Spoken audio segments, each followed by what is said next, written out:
So how about we have a restart, man? Black Americans and Black immigrants, we forget everything in the past. We sign a new contract.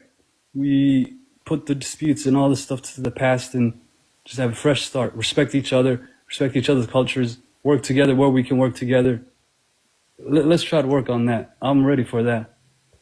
Well, the thing is, man, it's going to have to start back in the homeland. It has to start there because a lot of people bring over the same tribalistic disposition that they had over there. They bring it over here and they look at us as just another tribal group. And that's not going to work. We've been upholding global Black unity, and we've been pretty much doing it by our damn selves. So it's time for these other groups to start standing on business over in the homeland, making sure some of that tribal nonsense is stopped. And then people can come to the table and say, hey, let's get out and, let's break bread. You guys, the saga continues and the tension is high. Just when I thought this whole Somali saga was done, like we could finally move on, here we go again.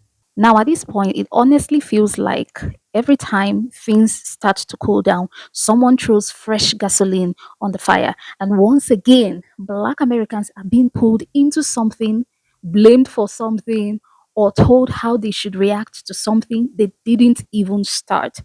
And I'm going to be honest with you.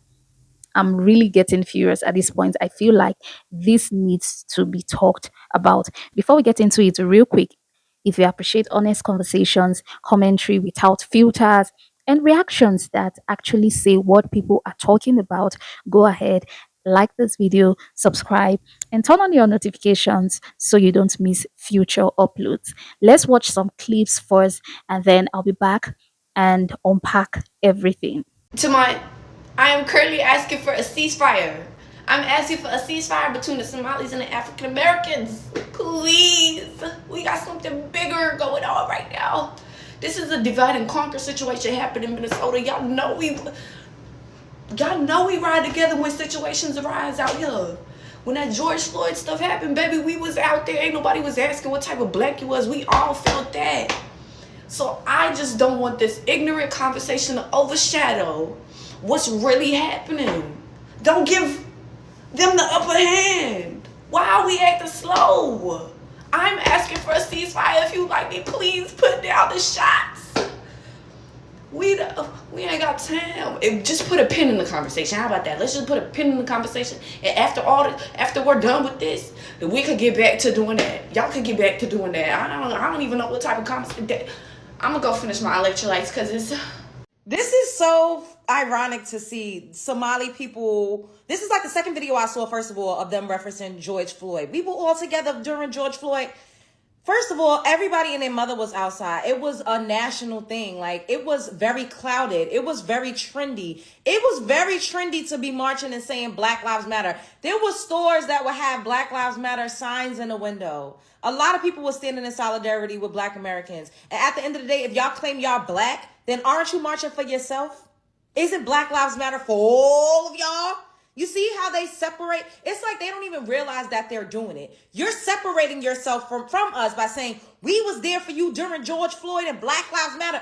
Aren't you Black too? So wouldn't that also be your plight and your fight too? Wouldn't that also be you standing up for yourself and your community as well? It's because you always other yourself. It's a subconscious thing because you do not see yourself as us. And that's okay. We finally said, okay, we're not the same. I could pull up 50 videos of Somalis saying, we're not Black, we're Somali, and we're Arab. Y'all don't even say y'all African. Y'all don't even say y'all African. Now all of a sudden, don't let the white man divide and conquer. Baby, y'all have already been divided. If you were not divided, then we probably, with the way the numbers, y'all keep talking about numbers and strength in numbers. If other melanated, deeply melanated groups of people that came here did what we actually thought, what our ancestors actually thought was going to happen, if they unified with us, we would literally be running this country. Because there is strength in numbers. But you all have gone against us. You've undermined us. You've constantly talked down on us, belittled us, denigrated us, told us we wasn't shit, called us lazy, said that you were better, and separated yourself. You created your own enclaves. Down there in Minnesota, I saw a video of a Black American man try to go into the mall that you all have, and the Somalis ran him out of there, basically segregated him. It's not even safe for us to walk around freely in you all's neighborhoods. But y'all don't like to talk about that. Y'all don't like to talk about y'all anti-Black Americanness. Y'all don't even claim to be African. The biggest fear is as Black Americans are delineating, and America as a country is doing the same thing. They're coming after us. Donald Trump got elected. Immigrants are scared. So now Black Americans are doing their own thing.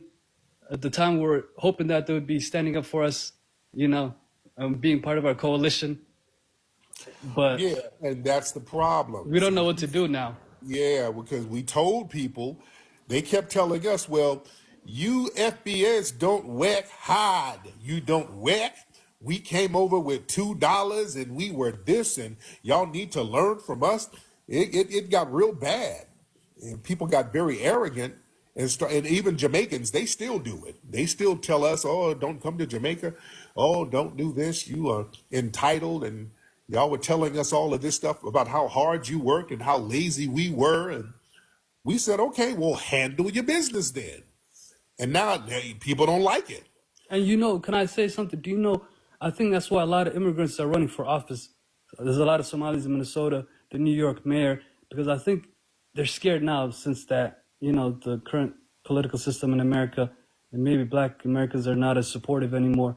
So they Yeah. feel like they have to fight for themselves. They have to have a presence, or else it's over for immigrants here. Yeah, and that ain't working because they ain't getting elected.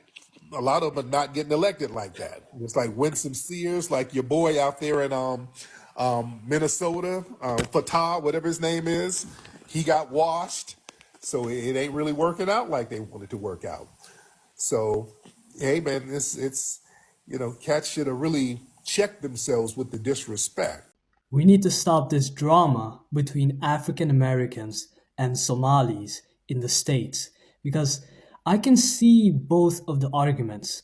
Some Somalis might argue that this drama is being initiated by African Americans, that African Americans interjected themselves into this madness, which is Somali American citizens being attacked by their president simply because of their ethnicity. And many Somalis argued that it is because of their skin color.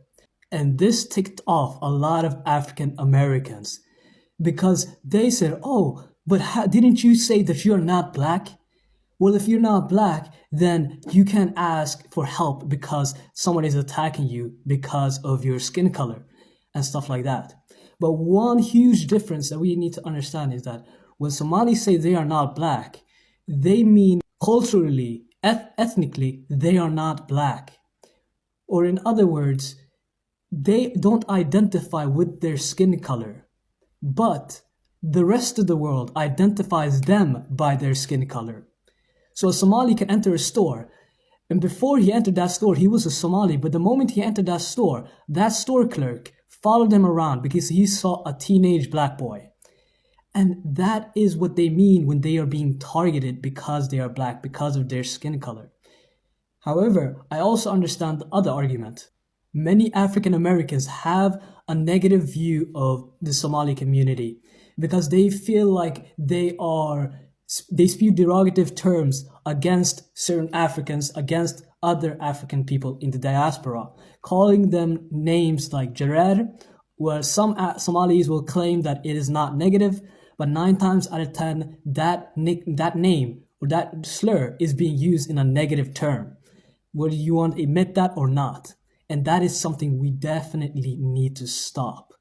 So what can we do with this knowledge to move forward? Well, African Americans can try to see how other Africans view color and view race from their lenses, and understand that when they mean that they are being treated worse because they are Black, it doesn't mean that they identify with the Black culture that was made in African Americans in America. They mean that the color of their skin is the reason why they are being treated badly. Whether they identify with being Black or not won't change their skin color. That label was made by racial hierarchy. And one thing Somalis can do is to look at the backlash and the strong reactions they are getting from their fellow Africans, including African Americans, and notice that it is rooted in feeling like they are being insulted or feeling like they are being looked at in a different way by Somali communities. And we have to be honest and really dive deep into say, okay, yes, this is true. There are certain things that are being used in a negative way towards African Americans, and we have to definitely look into that. African Americans and Africans at all. We can't just look into it. We have to really stop it. So these are the things that we can do to move forward. I'm Somali, and I never heard a Somali say we're Arab. We only claim Somali or black. Why you gotta lie? Why y'all lie so much? Listen, I dealt with a lot of different ethnic groups, a lot of people from different countries on this app for a long time. And one thing that all y'all have in common, from the Mexicans to the Indians to I ain't dealt with the Asians yet, to the Africans to the Caribbeans, all y'all do is lie. Why y'all lie so much? Y'all act like, let me say this, for 43 years of living, right?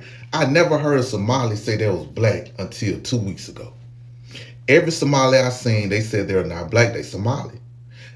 They even go to a further extent and said that they are Arab. Even online, they say they Arab. I'm sorry, that's what they say. Maybe you might not say it, but collectively, y'all are Arabs. Y'all think y'all are Arab. Don't forget what y'all be saying to the other Africans in the continent where y'all from. Y'all tell the West Africans and the South Africans, look at my hair, look at my hair, look at my hair. I got baby hair. I got baby hair. You don't have baby hair like I got. I got baby hair. That's what y'all say to the other people on the continent. Then y'all even go further and say, look at my nose. Look at my nose. Look at my nose. Yeah, yeah, yeah, yeah. Look at my nose. That's what y'all do. So all of a sudden you expect me to believe you? You. Somalis, y'all lying too. Stand on it. Don't be black now when Trump came and hurt y'all feelings. Don't be black. Be who you are, okay? Be who you are. And now, I'm just responding to comments today. That's all I'm gonna do today. I actually heard you guys pull up to Otana, the Big O, and you pulled up when I was not there? Oh, so puss ass shit, boy. You gonna get popped next time I see you at. Bring the whole cavalry. Yeah, boy, you guys are scared. Scared of the stingray, baby. I don't know why you guys do this. I don't know why you guys do this. I don't know why you guys set yourself up for failure like this. Because you can go to jail for threatening federal agents. And saying I was just playing or I was just trolling, that doesn't work in a court of law, right? The judge is not gonna take into account that, hey, I was just joking, I was just playing, I was just trolling on the internet, I was just trying to go viral. Yeah, well, you're trying to go viral, now you can go to jail. Like that's how that works. So I don't know why these guys play games like this and then turn around and play victim. You're gonna lose this fight if DHS actually decides to take it to you. So I have no clue why you guys always choose to be stupid in this way. And now all of your information is out there, because look at this here. Let's get into this article. We know what school he goes to. We know his name. It's all public information. Now you're just sitting here exposed. Oh, I was looking to see if the Ummah cavalry was coming to save Somalis. It seems like they're not coming. It seems like there is no Ummah after all. So for all my friends out there thinking that there's this Ummah, I hope that the current situation that's been happening with the Somali people and how they're being dragged everywhere, and the deafening silence that we've gotten from the so-called Ummah is enough. It's enough of a lesson for you to understand there is no such thing as an Ummah. You're on your own, Somalia. You're on your goddamn own. So, it's time to wake up. Because when it comes to us, nobody's raising their flags. Nobody's coming to save us. Nobody is looking out for the justice for Somalis. There is no such thing. There is no justice. It's just us, Ashabi. It's just us. So, while it still have time, I think it's time that we wake up from the slumber that we're in, and we have to face the facts that we are on our own. Wake up. I am currently asking for a ceasefire. Ceasefire? That word alone threw me off. My first question is, who exactly is at war here? Who exactly is at war? Because from what I've seen, Black Americans didn't start this. They didn't initiate this conversation. They didn't, randomly wake up and, decide to attack anyone. What they did was react. Black Americans are reacting to things that were said in the past and present videos, statements, disrespect, comparisons, insults. And if there's one thing about Black Americans, is this: no this and no peace. If you talk about them, they will respond, I assure you. Now, let's talk about this call for unity. A lot of these same voices calling for unity today are the same people, who have publicly said multiple times that they are not even black, that they are Arabs. And if unity is the goal now, like, why is it only being brought up like when there's a backlash? Why not call for unity among Arabs? Okay, since you are an Arab, why not other immigrant groups? Why specifically Black Americans? Why? Also, she mentioned divide and conquer. But then again, I want to ask, were you ever united to begin with? Was there unity? Because unity requires mutual respect. And when you have people who openly say things like, this land was promised to us thousands of years ago, or bragging about taking over an entire area or refusing to integrate, what unity are we talking about? You cannot leave your country, move into someone else's, country, refuse to assimilate, refuse to integrate, and then attempt to impose your beliefs, your laws, or even culture on the host country. Like, that doesn't make sense. And it's not just happening in America, even in Africa. You see it in some African countries. They form entire communities. They close themselves off. They even name some areas Little Mogadishu. That's not integration, that's isolation. Okay. And then you hear discussions about passing religious laws like Sharia in a country that isn't Islamic.